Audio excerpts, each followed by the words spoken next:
Animation is not cinema. And I will explain why.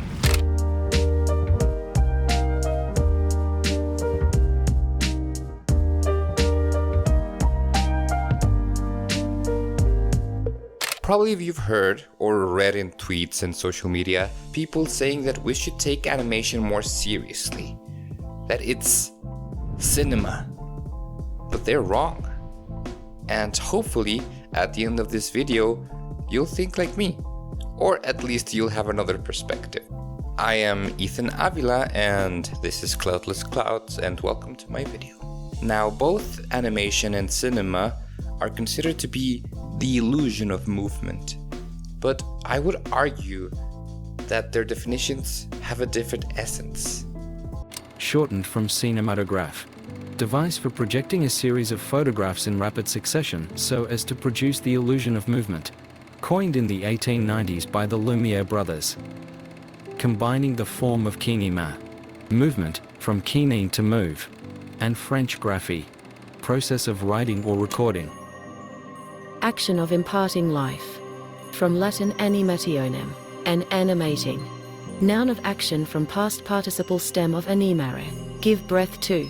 Also, to endow with a particular spirit, to give courage to, enliven, from anima, life, breath. These definitions help us see how they are both distinct. And to make it simpler, we are going to divide them into two different realms, the realm of animation and the realm of cinema.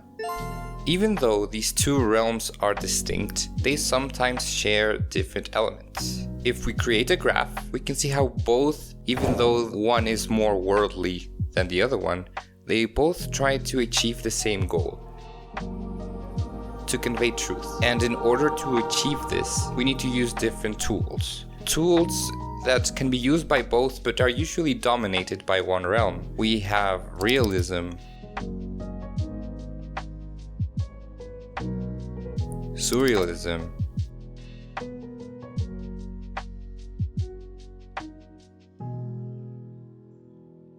the tangible,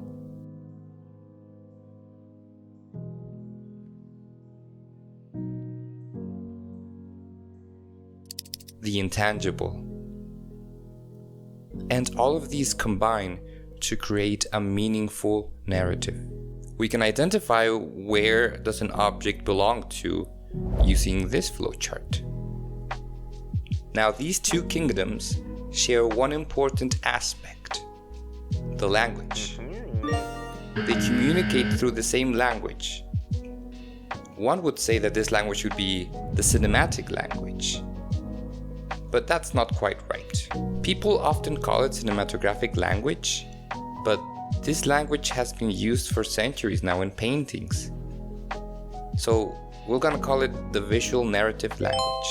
This language points us what to see, when to see, using different elements. They can use light, they can use guiding lines, they can use contrast, etc.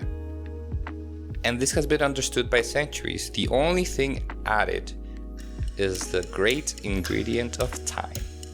Through this type of language, cinema and animation share stories through different genres. And let me get this straight.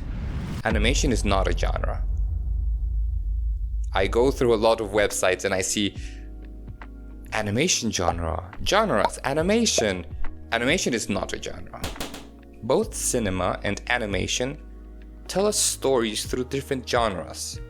It could be horror, drama, comedy, tragedy.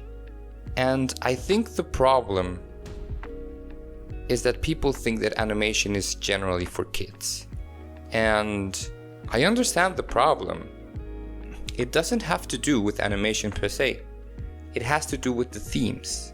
If we just focus on movies from Pixar, for example, of course everybody would think they're for kids. I mean, I enjoy Pixar movies even though I'm not a kid anymore. But the general theme is not what you would consider an adult theme. On the other hand, how many people know the animations of Svankmajer? In order to destroy this wrong conception of animation, We need to share all the different types of animation we know. The creepy ones, the horror ones, the dramatic ones, and not just ones that share the same theme. There's also a sensation that the Academy Awards or the Oscars are not giving credit to animation, and I totally understand where you're coming from. But I don't think it's the right thing to do. I think instead of focusing on the Oscars, we should focus on something like the Annie Awards. We should watch them, we should share it, because that's where animation is truly going to shine. But I digress. Animation and cinema are different. Animation lives closer to a more abstract world, while cinema lives closer to the earthly world. Because at the end of the day, cinema always needed animation, not the other way around.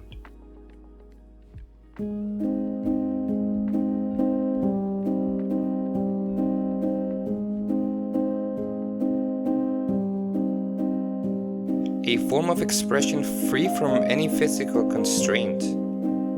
A pure form of expression where you can control all the rules of the world, from the physics to the colors, the sounds and the relationship everything has between each other.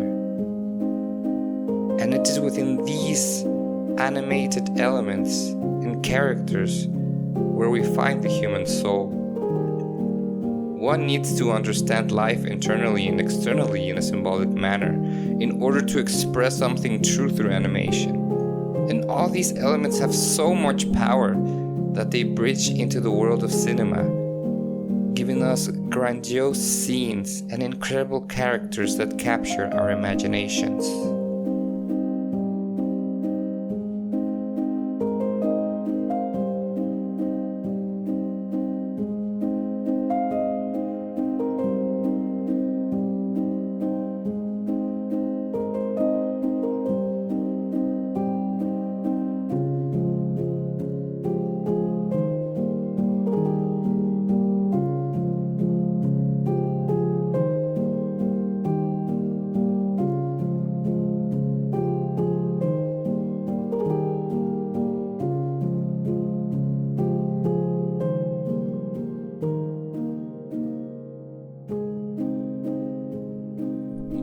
I hope I convinced you.